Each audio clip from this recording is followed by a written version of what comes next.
নমস্কাৰ দৰ্শকসকল, আজি মই আপোনালোকক ক'বলৈ ওলাইছো আমাৰ দেশৰ আটাইতকৈ ডাঙৰ বিত্তীয় কেলেংকাৰীসমূহৰ ভিতৰত অন্যতম এক ঘটনাৰ কথা। হয়, কৰ্ণাটকৰ পৰা আহিছে এক জোকাৰণি তুলিব পৰা খবৰ। দেশৰ আটাইতকৈ উচ্চ অডিট সংস্থা CAG অৰ্থাৎ নিয়ন্ত্ৰক আৰু মহাগণনা পৰীক্ষকে এনে এক গোপন তথ্য ফাদিল কৰিছে যিয়ে সমগ্ৰ দেশ কঁপাই তুলিছে। যিখন আঁচনিত দুখীয়া মহিলাসকলক সহায় কৰাৰ কথা আছিল, তাৰ আঁৰত এতিয়া কোটি কোটি টকাৰ খেলিমেলিৰ অভিযোগ উত্থাপন হৈছে। কিন্তু আচলতে কি হৈছিল, কেনেকৈ মৃত মানুহৰ নামতো সোমাইছিল কোটি কোটি টকা, জানিবলৈ ভিডিঅ'টো শেষলৈকে চাওক। দৰ্শকসকল, সমগ্ৰ বিতৰ্কৰ কেন্দ্ৰবিন্দু হৈছে কৰ্ণাটক চৰকাৰৰ ফ্লেগশ্বিপ আঁচনি গৃহলক্ষ্মী। এই আঁচনিখনৰ মূল লক্ষ্য আছিল পৰিয়ালৰ মহিলা মুৰব্বীসকলক মাহে 2000 টকাকৈ দিয়া। ইয়াৰ বাবে চৰকাৰে প্ৰায় ৭৫,000 কোটি টকা খৰচ কৰাৰ পৰিকল্পনা কৰিছিল। শুনিবলৈ বৰ ভালেই লাগে, কিন্তু যেতিয়া কেগে ইয়াৰ হিচাপ নিকাচ পৰীক্ষা কৰিলে তেতিয়া তেওঁলোকৰ চকু কপালত উঠিল। চাওঁ আহকচোন এই অডিট ৰিপৰ্টত কেনেকুৱা ভয়ংকৰ খেলিমেলি ধৰা পৰিছে।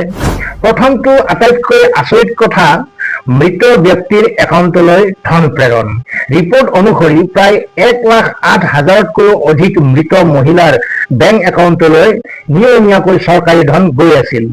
মৃত মানুহে কেনেকৈ পইচা তুলিব পাৰে? ইয়াৰ জৰিয়তে প্ৰায় 115 কোটিৰ পৰা 225 কোটি টকাৰ ৰহস্যজনক লেনদেন হোৱাৰ সন্দেহ কৰা হৈছে। দ্বিতীয়তে, বেংক একাউণ্ট অবিহনে ধন বিতৰণ।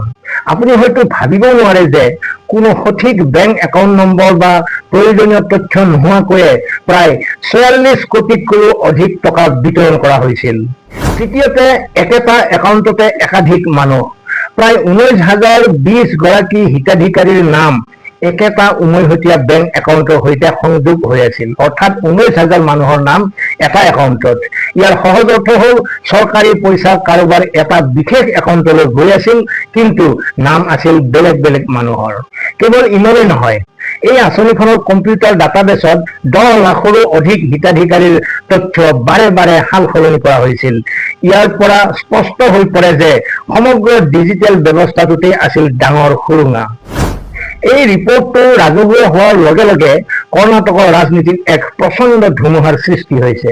বিৰোধী দল বিজেপিয়ে ইয়াক চৰকাৰী পৃষ্ঠপোষকতাত হোৱা এক বৃহৎ লুণ্ঠন বুলি আখ্যা দিছে। তেওঁলোকে দাবী কৰিছে যে কম্পিউটাৰ ছফ্টৱেৰৰ হেৰাফেৰি কৰি ভুৱা একাউণ্টৰ জৰিয়তে এই কোটি কোটি টকা লুণ্ঠন কৰা হৈছে। তেওঁলোকে ইয়াৰ বাবে এটা বিশেষ তদন্তকাৰী দল অৰ্থাৎ SIT গঠনৰ দাবী জনাইছে। আনহাতে স্বাভাৱিকভাৱে শাসকীয় কংগ্ৰেছ চৰকাৰে এই সকলো অভিযোগ নাকচ কৰিছে। তেওঁলোকৰ মতে ইয়াত কোনো কেলেংকাৰী হোৱা নাই। যি যি খেলিমেলি দেখা গৈছে সেইবোৰ কেৱল কাৰিকৰী ভুল আৰু ডাটাৰ সমস্যাহে। বন্ধুসকল, ভুল কাৰিকৰী হওক বা ইয়াৰ আঁৰত কোনো ডাঙৰ ষড়যন্ত্ৰই নাথাকক কিয়, সাধাৰণ জনতাৰ টেক্সৰ পইচা এনেদৰে অপচয় হোৱাটো সঁচাকৈয়ে এক উদ্বেগৰ বিষয়। জনসাধাৰণৰ বাবে অহা আঁচনিৰ পইচা সঠিক মানুহজনৰ হাতলৈ যোৱাটো অতি জৰুৰী। যিসকল নেতাই অসম চৰকাৰৰ প্ৰতিটো পদক্ষেপকে খুঁত ধৰি সমালোচনা কৰে, তেওঁলোকে ডক্টৰ হিমন্ত বিশ্ব শৰ্মাৰ পৰা শিকা উচিত।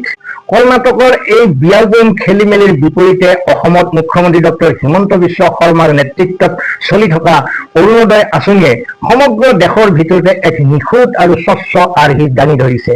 প্ৰায় 40 লাখৰো অধিক মহিলা হিতাধিকাৰীয়ে কোনো মধ্যভোগী বা দালাল নোহোৱাকৈ পোনপটীয়াকৈ নিজৰ বেংক একাউণ্টত প্ৰতি মাহৰ নিৰ্দিষ্ট তাৰিখে পইচা লাভ কৰে। ইয়াত এটাও ভুৱা একাউণ্ট থকাটো অসম্ভৱ, কাৰণ ই আধাৰ কাৰ্ড আৰু কঠোৰ চৰকাৰী পৰীক্ষণ প্ৰক্ৰিয়াৰ সৈতে সংযুক্ত। কৰ্ণাটকত যি কাৰণত লাখ লাখ মৃত মানুহৰ একাউণ্টলৈ পইচা গৈ থাকিল, অসমত কিন্তু সেয়া হ'বলৈ দিয়া নহয়। অসম চৰকাৰে সময়ে সময়ে তালিকাখন পৰীক্ষা কৰি থাকে। যদি কোনো হিতাধিকাৰীৰ মৃত্যু হয় বা কোনোবাই চৰকাৰী চাকৰি লাভ কৰে, তেন্তে তেওঁলোকৰ নাম লগে লগে তালিকাৰ পৰা বাদ দি নতুন যোগ্য দুখীয়া পৰিয়ালক তাত অন্তৰ্ভুক্ত কৰা হয়।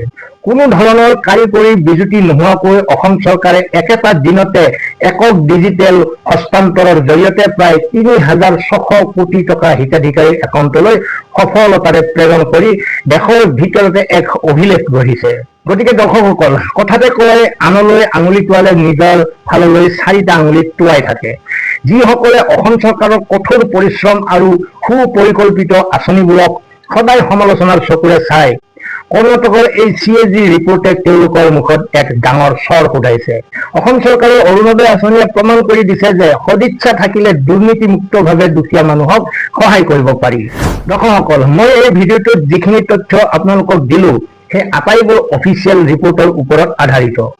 CAGৰ এই আচল ৰিপৰ্টটো যদি আপোনালোকে নিজে চাব বিচাৰে বা ইয়াৰ সবিশেষ পঢ়িব বিচাৰে তেন্তে মই অফিচিয়েল ৰিপৰ্টৰ লিংকটো তলৰ ডেছক্ৰিপশ্যন বক্সত দি দিছো। আপোনালোকে লিংকটোত ক্লিক কৰি নিজেই সকলো চাই ল'ব পাৰিব। আপোনালোকৰ কি ভাৱ হয়, এয়া কেৱল এটা কাৰিকৰী ভুল নে ইয়াৰ আঁৰত সঁচাকৈয়ে কোনো ডাঙৰ কেলেংকাৰী লুকাই আছে? আপোনাৰ মতামত তলৰ কমেণ্ট বক্সত নিশ্চয় জনাব। ভিডিঅ'টো ভাল লাগিলে লাইক কৰিব, বন্ধুসকলৰ সৈতে শ্বেয়াৰ কৰিব আৰু দেশৰ এনেকুৱা গুৰুত্বপূৰ্ণ খবৰবোৰ সহজ ভাষাত পাই থাকিবলৈ আমাৰ চেনেলটো এতিয়াই ছাবস্ক্ৰাইব কৰিবলৈ নাপাহৰিব। আজিলৈ এৰিছো, ভালে থাকক, কুশলে থাকক, ধন্যবাদ।